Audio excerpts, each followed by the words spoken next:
Hello, everyone. Thank you for listening or watching. Today, I have the pleasure speaking with Lisa Pugliese-LaCroix. She is the founder of Love Serving Autism and a speech therapist. Love Serving Autism is a 501c3 nonprofit organization in South Florida helping both children and adults with autism. Good morning, Lisa. It is a pleasure to have you here with us today, and I am so excited to learn more about love serving autism and also the great work you are doing in South Florida to help children, especially children. I watched a few of your videos, and I can see the passion when you are teaching and playing tennis with the kids, and it is amazing how you combine your passion and your experience to help people. I find that very awesome. But before we dive into that, can you tell us about yourself and your background and who you are? Sure. Well, thank you for inviting me today. I'm super excited for this opportunity. And so I grew up playing a lot of tennis. I played in college. And after college, I played a little bit on the professional tour. I did have a little bit of a back surgery, and I decided to take a little break from tennis and kind of at that time figure out, do I want to keep playing or do I want to find, another purpose? And I ended up coaching for like a year and decided I want to go to graduate school. And I learned about speech and language therapy program. So I applied and attended a 3-year master's degree program and graduated in early 2000. And so at that time, I really wasn't involved in tennis at all. And I decided to work in the school district as a speech and language therapist. And my first job interview was in a classroom with children with autism. Oh, And I really thought, wow, how fascinating. And I didn't know much about autism then. We didn't have any training in graduate school on how to work with them. But I found it that what a challenge, and they have so many different personalities and communication skills. So I said yes to the job. I stayed there for 10 years in the same school. And then I transitioned to a big school in South Florida. You can only attend if you have a diagnosis of autism. They have around 400 children on the spectrum. So I worked there for 5 years as a speech and language therapist. And a little bit during this period, I volunteered for a national nonprofit based in Los Angeles. Um, they teach tennis to children with autism. And I reached out and said, I would like to start something in Florida for your organization. And they said, okay, we have nothing in Florida. So the founder flew out and we started opening programs together in Florida, and I was the director. I did that for 6 years, and it was great because I was back in tennis and I was introducing tennis to children with autism. And 6 years into it, I realized, wow, I have a new perspective. I'm a therapist, and I wanted to kind of start something on my own from my classroom experience and working with teachers and focusing more on the communication skills and the life skills. mm-hmm. So that's what happened. Basically, in July 2016, I was approved as a 501c3 for Love Serving. We were approved as a Love Serving Autism organization, and then by January 2017, we opened our first after-school tennis program at that big charter school for autism in South Florida. And do you want me to continue? No, I can hear, I love listening to story like that because it's amazing how we as women are doing so much work out there and people need to know about them, you know? We are doing things and then we're just like the person behind the scene doing all the great things and then people are getting credit, they doing the big stuff, but it's not really true. We are making it happening. We have that love inside us that when we go do something, you can feel it. I definitely think that, like you said, the children, and we also have adults in our programs, they connect to the coaches, they connect with the people who, are really caring and nurturing, and they know that it's a safe place to go to tennis. It's a safe place to be themselves, and that they're not going to be judged for behavior or, something that they're not good at. And I think that's what parents say, when we go to Love Serving Autism, we feel like it's a family. so that we know that everyone's here for the same purpose and same reason to help our children. And, and in fact, a lot of the parents are friends now in our different locations. So it's pretty neat to see it's a family support network in addition to working with the kids. So It's um, awesome. thank you. But what inspired you to start a nonprofit for that? What is that something that was in your family or someone that just taught you? There's no one in my family with autism. I think it was a combination of my first job, meeting children, on the autism spectrum, and I guess it was more of a calling. Sometimes, I have my faith, and I think that it was more like I was called to it. I really don't have a reason of why I'm so drawn to it, other than I can relate to the kids. I understand what it's like to I'm a perfectionist, so I understand a lot of them are that type of personality, and I feel like I could help either voice at times when they can't speak, and I think as a speech therapist, we always want to find ways to help these children communicate and express themselves. So there's a few reasons why, but even as a young child, I even when I was playing tennis and competing, I always wondered, like, what's my bigger purpose in life? What will I be called to do? And I think this is it. But I'm 47 now, so it kind of took a while for the journey to this path, and I think there's a lot more ahead, which is exciting. But Absolutely. I think that the children are very unique and special, and that's one of the reasons why I enjoy teaching them. So I love that. How exactly love serving autism help kids and adults?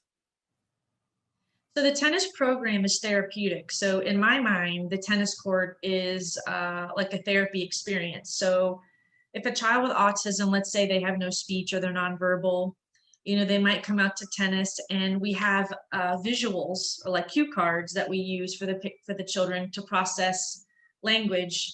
They're very visual learners, so we use a lot of picture symbols and visuals for them to communicate. So it's more than tennis. We try to work on language skills. We have them, instead of just giving them a racket, we might have them point to cards and I want a racket, so they have to request.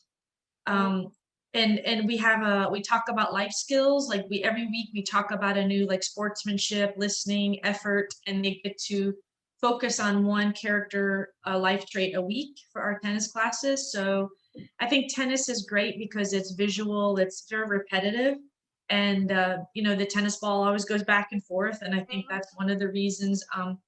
And also, a lot of our children have autism, plus they may have attention deficit, ADHD, hyperactivity disorder. And I think running around in tennis helps, like, calm their, regulate their system. So I think for many, many reasons, it's a great sport. And parents reach out to me sometimes and say, I don't know if my child can do this. They only play video games. They don't like sports. And I just say, please come out and try, because they meet new friends, and they it's fun. It's outside and it's something different. So we've had a really positive. Most of the families, I'd say 99% return.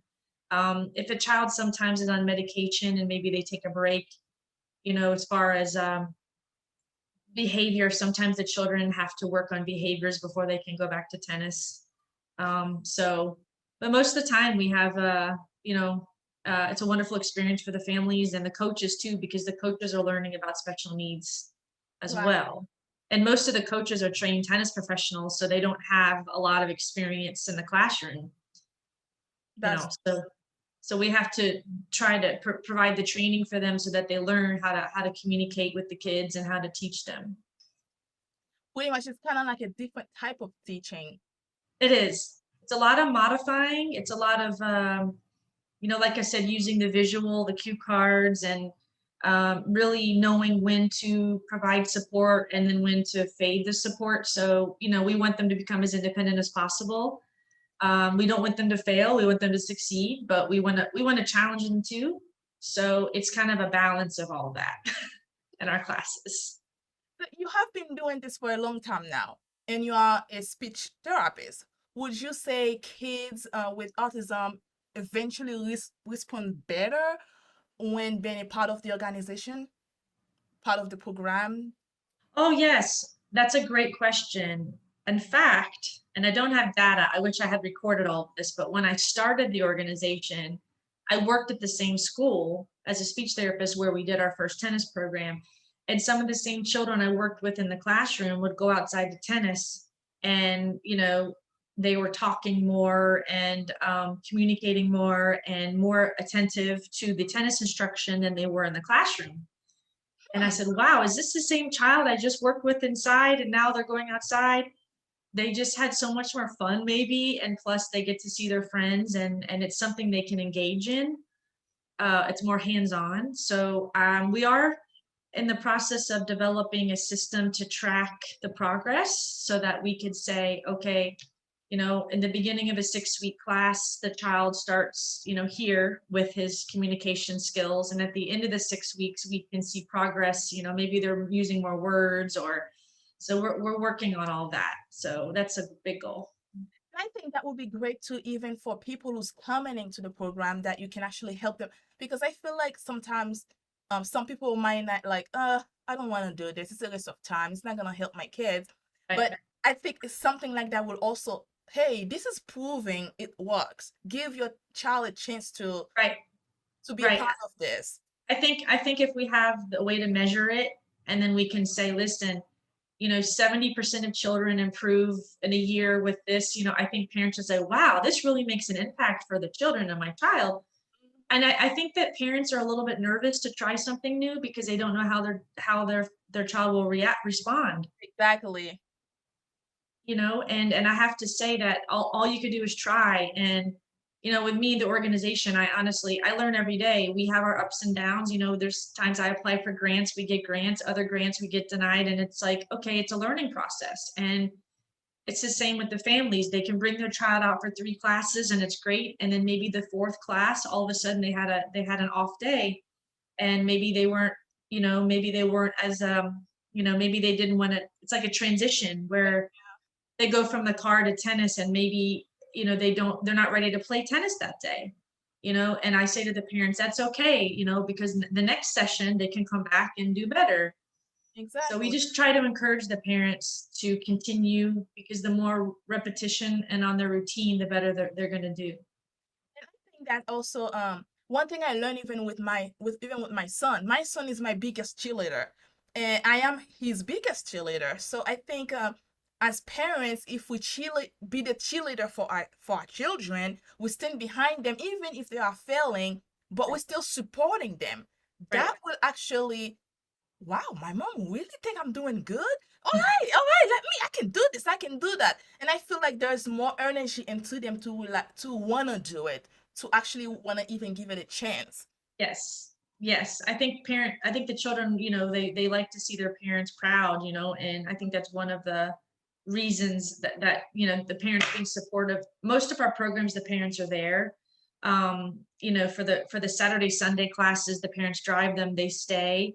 Our after school programs, a lot of times the parents aren't there because it's right after school. The parents are still working. This is before COVID, by the way, the pandemic. So we're in the process of reopening all of our school programs. Most are not opening again until the fall, so Okay. we have to kind of wait. But a lot of our public tennis center programs on Saturdays and Sundays are reopening now, with the COVID restrictions, of course. But so it just, parents are a big definitely a big part of the program. And it's nice to give them feedback, even if they can't see their child play at school. It's nice for them to know, hey, your child is doing such a great job. Or we can take pictures and send them to the parents and say, this is what your child's doing, because the parents wouldn't believe. That there was one child who was nonverbal at a big school, and his mom said that every evening, and this was a year ago, before we had to shut down. Yeah. Every evening he would bring his tennis racket to his bed and kind of put it right on his bed. And I thought, well, that's interesting. And when she tried to move it out, he wouldn't. He'd make her keep the racket there, because I think that was his way of saying, I'm going to play tennis tomorrow, and don't take my racket away from me. And it was so great to hear that, because I didn't really know how much he liked the class. Um, you Well, know, that tells you all. right. So, you never know. You never know how they connect, because they might not be able to express themselves with their speech, but they show us in other ways how much, they enjoy participating. So, How much they want to be a part of this. I right. love that. So with COVID-19 hit us, well, I don't think anyone was ready for this. How are Now, you helping them since you can't really have any outdoors activities? in March 2020, I'd say it was mid-March, all the facilities began to close in South Florida. So by early April, I created a lesson plan for virtual tennis on Zoom. And so what we do is, and we still teach it, every Saturday and Sunday we have classes, and the families can log into Zoom from anywhere. We even have a Canadian organization now, ProSet Autism, logging in. So it's pretty neat. It's a 1 hour class Saturday, 1 hour class Sunday, and we teach fitness, we teach social skills, we do greetings, life skills, and we work on most of the kids now have rackets. We work a lot on hand-eye coordination, and then just they kind of copy me as the coach. So whatever I'm doing, the kids do. And it's neat because some of the children can't do it by themselves, so they might have a sibling or a parent there with them, kind of like helping them if they need like a physical prompt or a reminder of what to do. So I never thought about virtual tennis until, I mean, literally when COVID started. I said, what are we going to do? We can't not have we have to do something. Something, yes. And so now we have virtual tennis and in-person tennis. So it's more like a hybrid model, for both. So we'll see how long we continue the virtual. I know in Canada, they're still on kind of lockdown, so they're going to continue through the summer. And so we're going to keep working together in the summer, but it's a mix. Some of the families are ready to go back to tennis. Some are waiting maybe till the fall. So But do you think that the virtual one you will keep it because you can connect with more children around the world because they don't have to be in Florida? I think I think we will keep it. I don't really know yet for how long. I think for now, I mean, maybe the next year we'll see, and how long we'll continue, because I think it's a good opportunity, like you said, for anyone to log in from around the world and join. I think the challenge is explaining, to the families, what is virtual tennis, because most of the families are thinking, how can my child go on a computer from home and play tennis? Tennis. So, so we try to film. We have a YouTube channel, and I try to share some videos of virtual tennis a little bit so that they can see, oh, that's what they do. Because we've had families not join because I think they don't understand the concept of it. You know, Right. so I think some people they have to see it to understand it, right, and I think right, also some people kind of like, this is gonna be a little hard for me to follow everyone in the computer. right, I don't want to embarrass myself. Let's not do this at all. right. But We even did. I'm go ahead. sorry. Go ahead. No, go ahead. I was saying we did a glow in the dark event. There's a company called Exclusive, and the founder is actually in Florida. And what they do is they go to tennis facilities, and they set up events where they have like lights all around the tennis courts, and then it's at night, and then all the courts light up, and it's like glow in the dark tennis, and the tennis balls light up. So it's so much fun. You have music. And so what we did is we did a glow in the dark virtual tennis event last year in 2020 for the kids. So they all bought glow sticks and glow lights at home. And we had around, I don't know, I think we had around 80 families register. Wow. And yes, and it was incredible. And they all logged in at the same time, and we did a countdown, and they said, okay, turn your lights, turn the glow lights on, and all the kids, I was like, whoa. So they're still asking, when can we do that again? Because they had so much fun. I'm gonna be honest. It was pretty awesome. Yeah, It was, because it's like, oh, that would be I'll cool. let you know, because it was so much fun. So we try to be innovative and keep them, because it becomes repetitive every Saturday, Sunday. I know they're working on their tennis, and I think some are like, Miss Lisa, Coach Lisa, when can we go back to in person? And others like love the tennis on Zoom. They can't wait for the next class and the next class. So it's just such a mix of Why do I have a feeling you're going to stay virtually also. But yes, probably. I think it's a great platform. So I think so too, because I feel like I feel you love doing this. And then having virtual, you can actually meet children and right, families all over the world. Like you said, right, you're only connected with Canada. So it's like, right. I know, I know. It's pretty neat. Like you said, I think it's we should continue to offer it as an additional, even on days when it rains in South Florida, I said, hey, it's rain today. You can log into Zoom and do tennis. hey, it rains a It's lot in Florida. not where you are. And yes, it's not so it's no. No, girly. Definitely no. So April is the month to celebrate autism, right? Do you have anything planned for the organization? Or probably we can do the glow in the dark again? I would love to do the glow in the dark again, but we're kind of I just sent a text to the founder a few days ago about that, about maybe we can schedule that this summer. But April, we do have two events. One is tomorrow. It's a 5K run, and it's at a big park in South Florida. And we're going to have tennis activities for the family. So people who want to run the 5K can run. Then we're going to set up tennis nets and things for the kids, so that I invited everyone to come out. And it's exciting. I don't know how many runners have signed up. I think a week ago there were around like 85, 90 runners signed up. So I think, it'll be a nice turnout for our first event back into community. And Yeah, then that's April 10th. That's tomorrow. that's And too then much. April 17th, we're doing a tennis fundraiser, which we're going to have at a tennis club in South Florida. And basically, it's lighted up blue, and that's what the theme. And everyone's going to wear blue, and tennis players are going to go out. We're invited some professionals, and then we're going to have a kids clinic after the adults play. Yeah, so we're again, it's our first time back since 2020.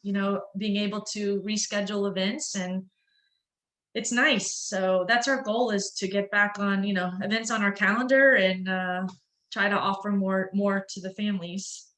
But I feel like you are coming back, but you are coming back very strong, you know? I need to mention one more event, which so April 23rd to the 25th, we're doing a webinar series with the American Tennis Association, the ATA. Mhm. And it's I don't know if you know who they are, but I can send you the link later. But they're an incredible organization, and we're partnering really to more for the whole diversity and inclusion model of advocating for people who may not have a voice, and in society. And so one webinar will be about autism, one webinar will be me coaching virtual tennis, and then we're going to have a coaches webinar too, to train coaches. So that's at the end of April on Zoom. No, that's actually anyone can pretty much be a part of that one. Yes, Okay, I like that. Send me the link. yes, I will. I will. So another great question I have for you. I think I know the answer to that, but I still have to ask. I'm curious. Uh-oh. So you are a great tennis player. Actually, after reading all about you online and listening to other people talking about you, so I think you are awesome. And you had a chance to go pro. Why didn't you? That this is the first. Wow, what a question. I did have a chance to go professional. I feel like I said, I felt like it was a calling more of something bigger. Not that, I mean, professional tennis is amazing and you can make, a lot of money. And there are days when I think, oh, gee, if I had done that, I'd have a lot more money for the organization. Oh, that would be great. But I didn't know if I mean, I had the talent to do it. I mean, I did. I had the skills and the talent, but I feel like in my heart, I knew that maybe that wasn't the path for me. I started traveling and playing some tournaments and competing, and realized, I know I had an injury, but the injury gave me time to really think about, what is my bigger purpose, and how can I make an impact through tennis, other than playing. Hmm. And when I was younger, I didn't really know how to have a charity plus play at the same time. Like, I didn't know about that, a nonprofit. So I honestly made the decision then, to, maybe not pursue professional tennis because I think I knew something else what was ahead for me. So yes, I mean it's interesting. There are days when I think about wow, and some of my friends who did compete in tennis, at that level are commentators for the tennis channel, and they're doing other things in tennis now, but they did play on the tour. So, you know, it's a great question. I just think that I questioned if is this really what I want to do with the rest of my life, or is there something else that I may want to pursue? And it wasn't so much about the money and the fame; it was more about how I can impact people. If that makes sense. It's made a lot of sense. So pretty much what I hear, you follow your heart instead of Yes. following your Yes, and what and that I tell person think. and I tell most people if they ask me, "Oh, you were on the, you started playing pro, what happened?" And I said, "Oh, I sometimes say easy answer, I had back injury, but I knew in my heart it was a decision that I knew my heart was saying, like you said, maybe there's something else I can do in the sport of tennis that and I was young, so I didn't know how to do both at the time. I just was so focused on competing. It's a lot of pressure you put on yourself when you're at that level when you're young, and your whole life is tennis, and that's all you know, and you don't really know what else is out in the world. And most people know. Most people expect you to win and compete and perform, and it was a nice little break when I went to graduate school and started focusing on helping others because it was no longer on me.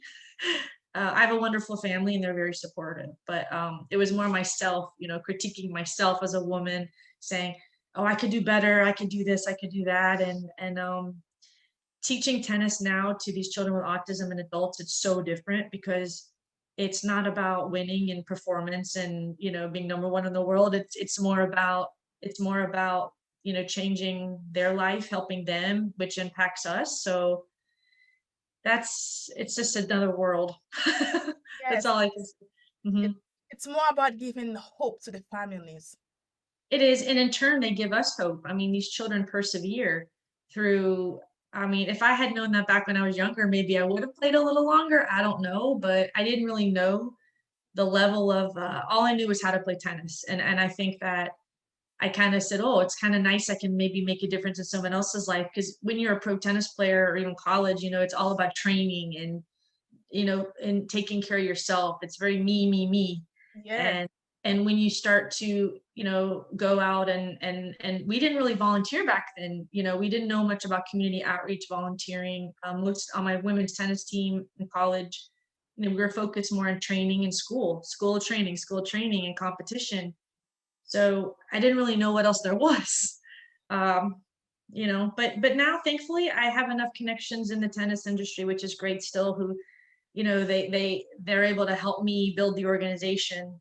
The fact that I played in tennis, now it's like, oh, Lisa's doing this now. And I mean, there are challenges, but at least I can build something from like in the tennis industry on that platform. Yeah, but um, you know what I think? I think that you build something a lot bigger. Don't get me wrong, if you went pro, I know you'll be in the top because you are great on what you do. But I think you following your heart, there was a reason for it. Perhaps you're supposed to be saving some lives out there. Because you never know. Because I think children that have some sort of disease and not doing anything at all, just sitting at home and do nothing, it's not good for them. And you having them coming out, be a part of something bigger than themselves, and be a part of a team, be a part of another family, around other children that's the same, that's fighting the same issue, it's huge. And I think that you not going pro was the best idea for these children. it doesn't make sense probably to the world from a worldly point of view. Of course everyone is like, oh, if you're an athlete, you're a top athlete, you have everything you want in the world. And I between you and I think, like you said, I could make a bigger impact through this. Even if I was at some point one in the world, top 10 in the world, you're famous, but it's like, what do you do with that? And Exactly. Money, money, right. money, money. for me, the way I looked at it, your bank is full of money, but well, how are you helping the Right. world? So I it's mean, not. I think the only challenge with not doing that a little more is just the funding, you know, starting when I started Love Serving Autism, I just did it completely on my own. And I, you know, didn't have anyone investing in it, or I just literally just opened it, couple $100 in the account.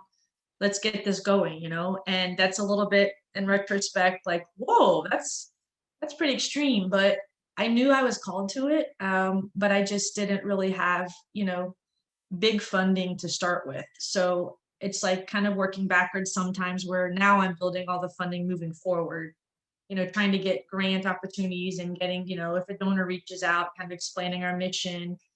And they're still learning. We're in year 4 now. So we're still, I guess we're still grassroots. I mean, we're still building the infrastructure and it takes time. So Well, it doesn't matter what you do in this world, it will take time. Even if you wanted to be a pro, you will have to spend at least what, 12 hours a day playing tennis, so just to be the best and the best to compete and all these things. So it doesn't matter what you are doing, it will require time. So I think what you are doing is awesome. Please do not walk away from it unless God call you to do something else. That I can't argue with. But I think keep doing it because you are giving hope to these families. And I can imagine if I have that, I know I will need someone like you, you know? I will need some hope. So, thank and you you. are providing that. And I also wanted coaches to see a different perspective too. My husband's a tennis coach or professional. You know, he works 12, 13-hour days right now at the tennis club. You know, during COVID, everyone started playing tennis again because it's a big tennis court. It's safer to play tennis. And I realized these coaches in Florida work so, and even where you are, you know, they're just so busy. They work so hard. And when they work with like a special needs organization, it gives them a change in perspective of kind of like, oh, tennis can be for anyone. And it kind of breaks it up a little for them. So we're trying to do more coach training. That's one of our goals too, is you know, because you don't want them to burn out. I mean, these coaches are very busy on the tennis court, but it's kind of nice when they volunteer at our events and they get to have fun and do something different. So, and they get to see, oh, through our sport we can help a child with autism, or Yes, you know, that could change the life. I know it changed my life. So I think, you know, why not? And I do give a lot of credit, you know, Acing Autism is the organization I was talking about. That's a national organization. And, you know, I do give them credit for kind of planting the seed a little bit for me, knowing that, oh, there is tennis and autism. You can connect the two. I do think that I was able to learn from that experience and then start something on my own from my own, you know, experience and perspective. But, you know, it's funny how, and someday someone might see Love Serving Autism and think, hey, I would love to try something like that, you know, and learn from us. So I think we all have to work together in the industry. And the U.S. Tennis Association, I don't know if you know much about them. I'm on their national committee for adaptive tennis and special needs. And so we're working right now on creating coaches curriculum for special needs, and also a certification for coaches so that they have the curriculum and they can become certified in both. So it's exciting. There's a big, I think, shift in the tennis industry to focus more on adaptive tennis and special needs. So I think you realize what you are doing. I don't know. Well, thank you. Well, it's the same for you. You're incredible. So thank you. It's like I don't think you realize it, but it's big. It's big. So how can someone join the organization and program and support the cause? Well, currently we're in Florida, and we do have interest outside of Florida in a few states. So in the next year, we may be expanding, which is exciting, in the Northeast. So for now, you know, we have our website, loveservingautism.org. We have all of our programs listed. We have an info at Love Serving Autism email address, which is on our website. So someone can contact us and ask, you know, for additional program information, or if they want to donate or provide, you know, donate for a tennis scholarship for a child. We do have sometimes our programs are free and sometimes we have a small fee for our programs because we help pay the coaches. Right. So I received an email this morning from a family who said, we'd love to sponsor some children and provide scholarships.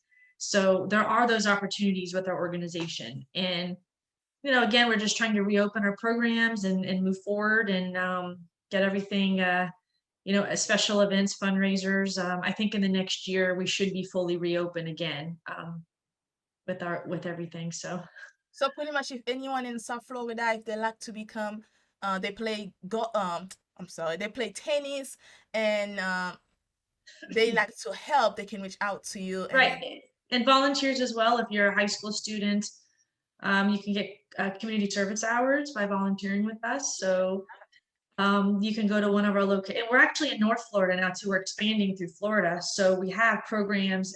South Florida, we have around 14, 15 programs, but we're expanding to other cities in Florida. So, you know, college students sometimes reach out to because they like it, they like to experience the class. Maybe they're in school and they're learning about special needs, so we also offer those opportunities as well. So they're welcome to join, and we rely a lot on our volunteers because they really work with the kids and make a difference on the court. I know, some of the volunteers are waiting for their vaccine right now, so they're not able to go back out yet, but I think by the fall, hopefully everyone can be, you know, back in our programs. so you've been doing this for a while. So what would you like to say to a family that with autisms and people that dealing with it? What would you like to say to them?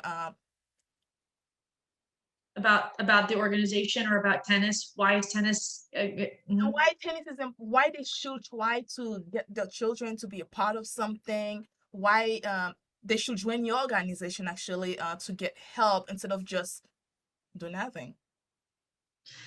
Well, I think that we know how the importance of health and wellness, and I think that tennis does, it's exercise, it's fitness, and it really helps with your mental well-being. And especially for a child on the spectrum or an adult on the autism spectrum who may be not exposed to any sporting opportunities. It's really good for their health, number one. Number two, I'd say it's a therapy for them because they're socializing with others, they're getting out in the community, they're working on their language skills. And thirdly, I think it's good for the parents because the parents get to meet each other and they talk about, the schools and the programs, and it's a support network for parents too. So they don't feel isolated that they're alone at home with the child with autism, that they feel like, oh, I don't know if I can bring them out into the community, so that they don't feel like they're alone. I think that's important. And then, for our adults, we do have some adult programs to learn, like, hey, this is a great sport for them. And someday we do want to build a facility here where we could have like a tennis facility, offer therapies and like job training skills, so the adults could come and work at the facility to make a difference and learn how employment skills and vocational job, that kind of opportunity. So I think that's something we definitely want to do in the near future. Just obviously it takes some funding to do that, but it is on one of my goals. So Idea. It's a lot. It's like even going up, it's like give them a chance to get ready to go. The world it's a big world out there. You got to get them ready for it. some of the children are so involved in school and therapies, and all of a sudden, they're 18 years old all of a sudden, and the parents was like, oh, what's next?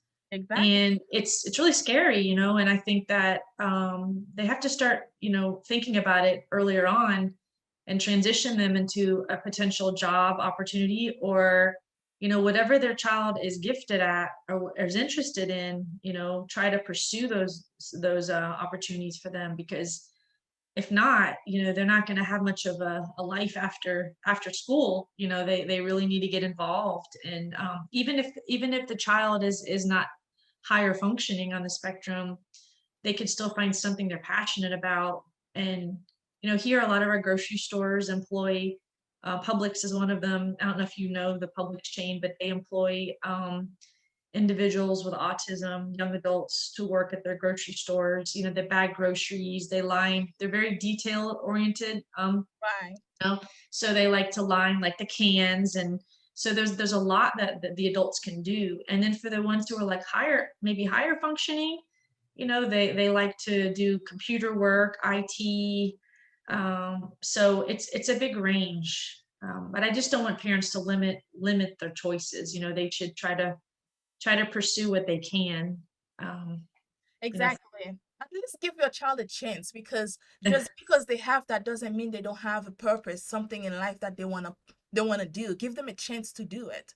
totally agree with you. And I think I see more and more now parents doing that, which is especially here in South Florida. Some of the schools are building job training programs, and there's one here called Project Next, which is amazing. And they partnered with like a hotel chain and restaurants, and the young adults go and work in the hotels, and they help clean, and they work in restaurants and the kitchens. And so just providing those type of opportunities, I think is critical especially for young adults who their whole life was school and therapy, and then so Exactly. Give them I hope. tend give them hope, right? Yes, we give them hope. Thank you, Lisa. I appreciate you taking the time to speaking with me today, and I love what you are doing.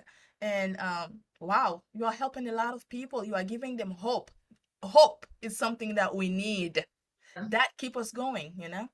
Well, thank you for your support, and I really admire, your company. I mean, I obviously I want to learn more about what you're doing, but it's inspiring to see what you're doing as well. I didn't know you were in Las Vegas. I didn't know where you're located, but I think that as women, as leaders, we need to, work together, empower each other, encourage each other, motivate each other, because, I think we're capable of it, and we can, it's reach our full potential and make a difference. So Absolutely.